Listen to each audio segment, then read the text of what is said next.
Hello, our friends, Evolutionary Energy Arts family. Hello there. So we hope that you guys are doing awesome out there. Indeed. Last couple of days, I've been getting like pretty consistent messages coming through days and nights in reality on the need to speak again about how we have to basically put our intent out there in words. There's power in sound. There's power in vibration.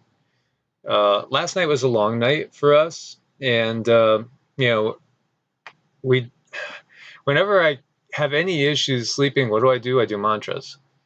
And then at some point I'll get back to sleep. But it'll be a blissful sleep because I'll do the mantras until my third eye is like fully awake and I see waves of magenta violet light coming in. And then I know I'm connected with the higher dimensions. I could feel the energy coming through the crown chakra, and I could see my third eye opening. And then there's this blissful inner peace that comes, and Cindy calls it her Lakshmi bliss that comes. And then Lakshmi again is the goddess, the Hindu goddess of prosperity and love and abundance of all good things.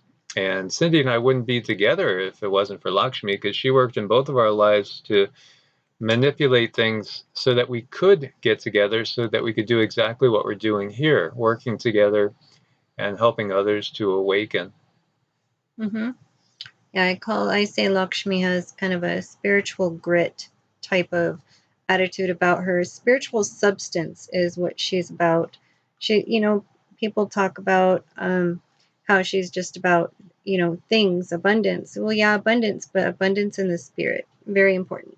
Yeah, so things get distorted, and even it's all traditions that have been distorted. It's not just one tradition or two traditions. It's not necessarily just even the Abrahamic traditions that have been distorted. As I did studies into more and more of the history of India and looking into the history of, Vedic history in general, and you understand that like it was around the same time frame where the Abrahamic Judaic priesthood was growing in power and authority. Same thing was happening over in India, and in the Indus Valley area, as the Brahmins were growing in power and authority, and power was shifting away from the individual and shifting into structure, shifting into structure, organization, temples. And we see how it is. There are, well, we can look at the Vatican, the riches of the Vatican. There are tremendous riches in people that are in, all different sources, denominations, all different religions. It's all kind of missed the mark because it's really all about lifting our consciousness. And we've gotten caught up in things that are not necessarily in the best interest of us spiritually. So today when I was going through my mantras, I noticed a lot of energy coming through while I was doing a mantra to Babaji, and this is Babaji.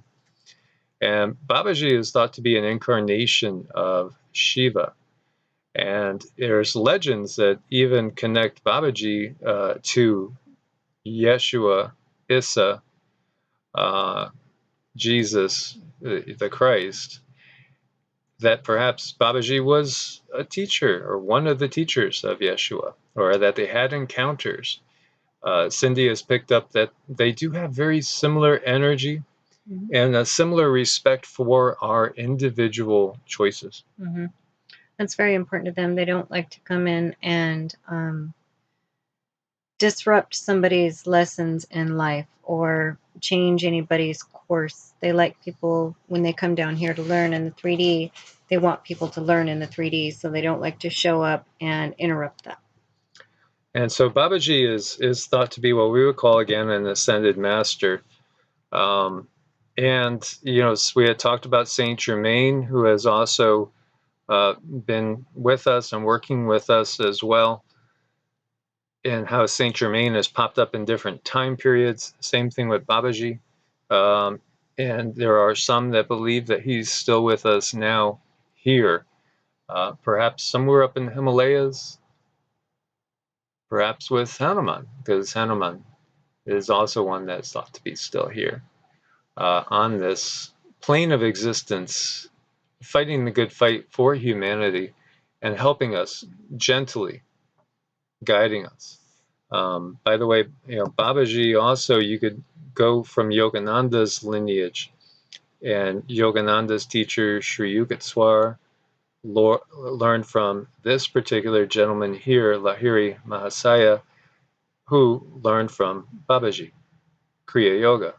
So there's this connection there, and it's a connection that's on many different paths. So what I got, and the way I process is kind of different than Cindy. Cindy's amazing, as we had said. She just basically she gets direct conversation. I kind of more automatic write, where it comes through in writing. I have to just kind of get my mind out of the way and just put a pencil and pen to it, and then the conversation will come through. So what he wanted to talk about was basically the changes going on, and it's changes that I'm noticing in myself, and that's why this conversation came up, because me, as well as many others, and Cindy, I mean, we were going through periods of discomfort. A lot of you are purging. I'm purging. Cindy's purging. We're all purging stuff that no longer serves us. And it's even more than that. We're purging stuff that would weight us down and keep us anchored to 3D and anchored even to 4D. Because again, we are 3D beings when we're fully conscious in the body. When we're sleeping, we're on the astral plane. So we're going up into that 4D. We're 3D, 4D beings. When we leave the body dies, no longer functions, we're on 4D. And then normally we have a life review, we take a break, we plot and plan, we figure out where we're going to go next according to our karma and our vibration frequency and the things we need to work on, the things we want to help with. Now where we're going to be going up to is to 5D. So we're going to be getting out of this 3-4 loop and going up to 5D.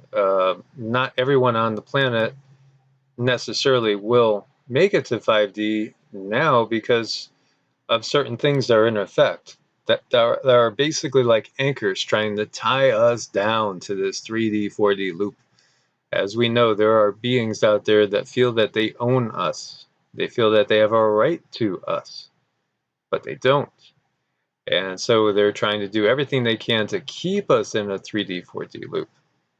But many of us right now are going through a very, very uncomfortable phase, finding our sleeping is a mess, our diet is a mess, almost like you don't know what to eat, and something that you loved, all of a sudden you can't stand. In Cindy's case, the only thing that feels good all the time is avocados. Mm-hmm.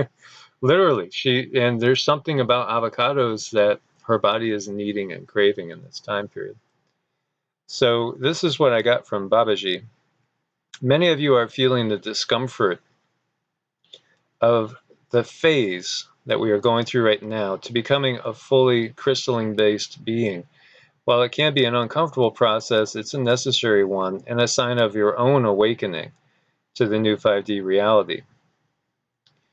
Now, this is what is awaiting us. And yes, it's uncomfortable, but we have to go through it, and it's a good sign. A few of the masters have chosen to stay here with you, being able to manifest on this ever-evolving what has been 3D plane of existence. Feel free to call on me, Babaji, or Hanuman for help at any time.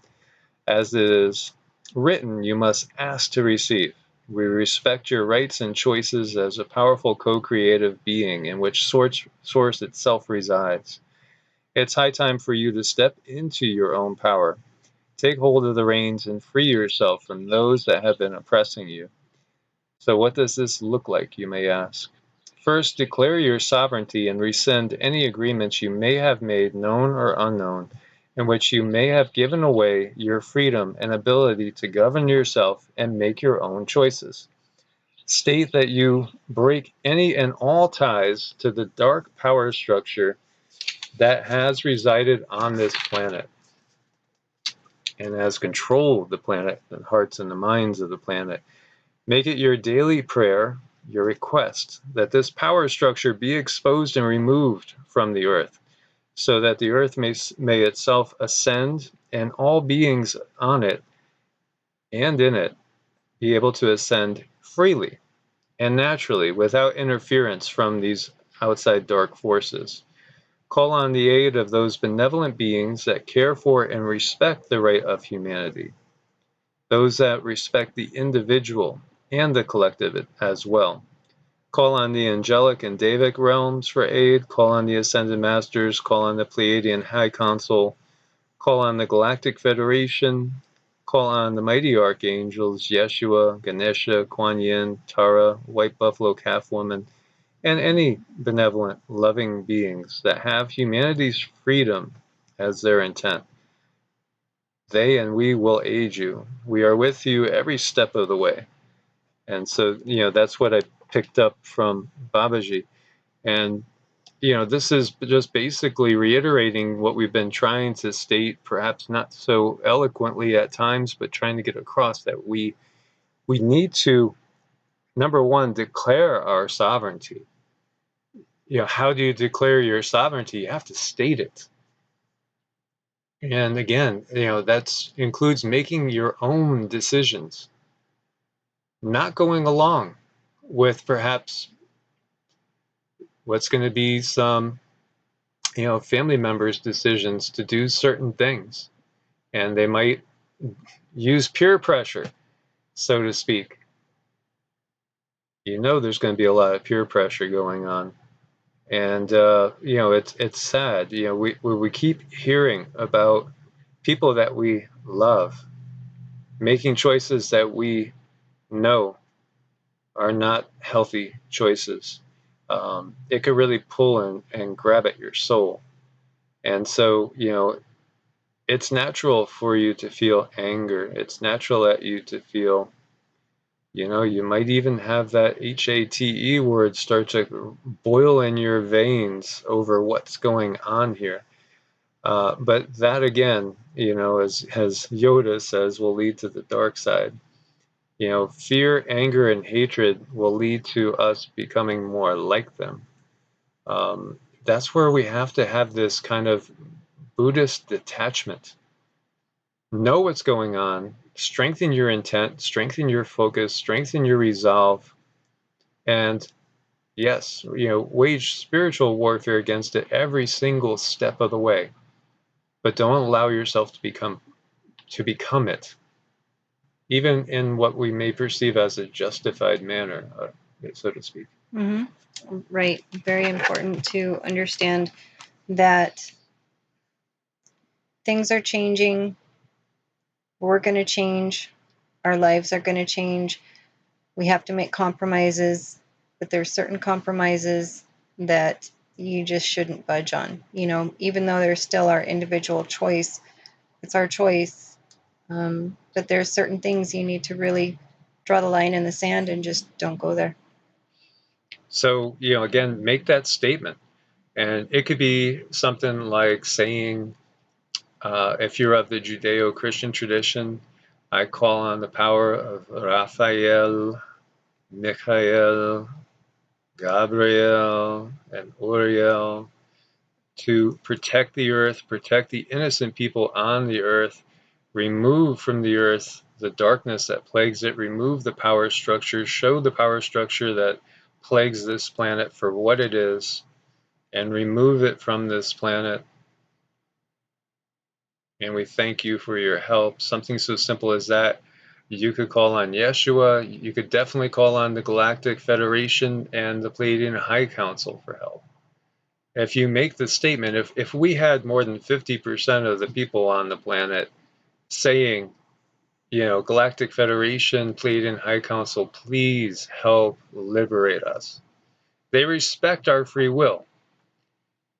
And if you did have the majority asking for this, it would manifest in a more powerful way. Mm-hmm.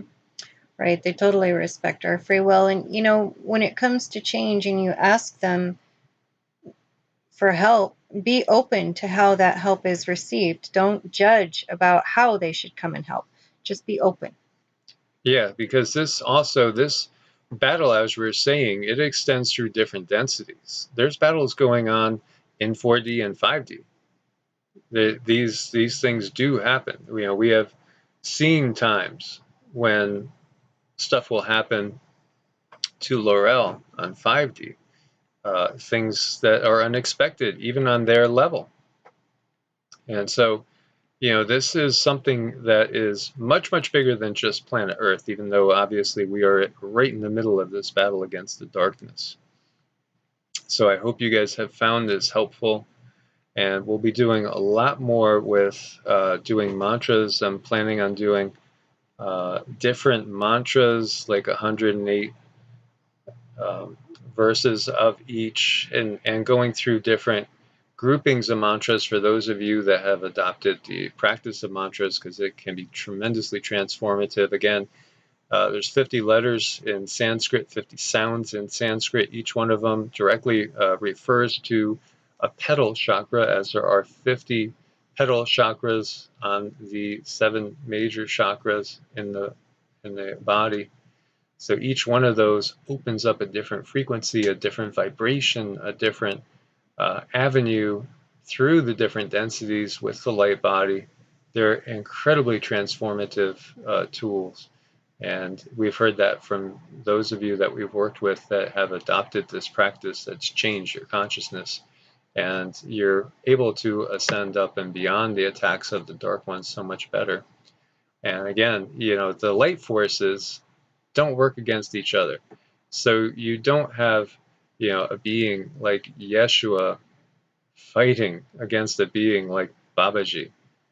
No, they're on the same side. They don't take dogmatic approaches. They're all about vibration, frequency, and love, and serving the ultimate prime creator, God, the true creative, the one infinite intelligence that resides throughout the cosmos, and helping each one of the shards of that intelligence, which is what each of us is a divine spark off the fire of Prime Creator, helping each one of us along our way. So thank you guys so much for being part of the family. Thanks for your support on Ko-Fi and Patreon. Make sure you're subscribed. Thumbs up if you enjoyed the video. And if you need to make an appointment, it's evolutionaryenergyarts at Gmail or EEARTS at protonmail.com. God bless and namaste. Namaste.